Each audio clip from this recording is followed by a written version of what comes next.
Imam sporočilo predsednika študentskega sveta UP-FHŠ v Kopru. Spoštovani, ker se je Fakulteta za humanistične študije znašla v hudi finančni stiski, smo se zaskrbljeni študenti skupaj z nekaterimi bivšimi zaposlenimi odločili sami zbrati sredstva, da lahko naša fakulteta izpolnjuje svoje poslanstvo ter širi ideje humanizma in solidarnosti v tej naši čedalje bolj žalostni družbi.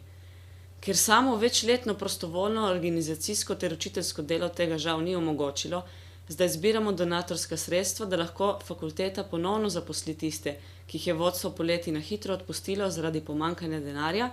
Zbiramo jih zato, da lahko izvaja študijske programe v celoti, namesto le s polovico predavanj, nenazadnje pa tudi zato, da diplomantom ne bo treba plačevati udeležbe na podelitvi lastnih diplom.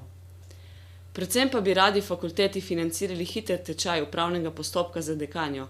Prav tako pa ne želimo, da bi gospa trpela lakoto, saj je od njenega dobrega počutja odvisna dobrobit fakultete, univerze, pa tudi humanistike na splošno. Zato vas prosimo, da prispevate v našo blagajno, kolikor le lahko, da lahko naša skrbnica ter varuhinja obeduje, kolikor le potrebuje, pod bori ali brezami. Naša želja je, da bodo nekoč lahko vsi člani univerze sledili njenemu svitlemu zgledu ter na račun fakultete obedovali za vsaj 50 evrov po osebi. Vsa zbrana sredstva bomo kot namenska donatorska sredstva posredovali Fakulteti za humanistične študije.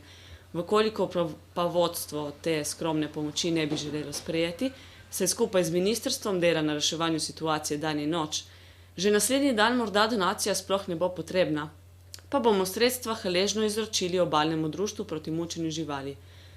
V imenu svojih zaskrbljenih kolegov študentov ter pedagogov se iskreno zahvaljujem za vašo pomoč. Martin Krauzer, predsednik študentskega sveta Univerze na Primorskem, Fakulteti za humanistične študije v Kopru. Te dni zbiramo denar pred Fakulteto za humanistične študije v Kopru, toplo vabljeni, da prispevate. Več informacij lahko dobite na resimo univerzo.blogspot.com.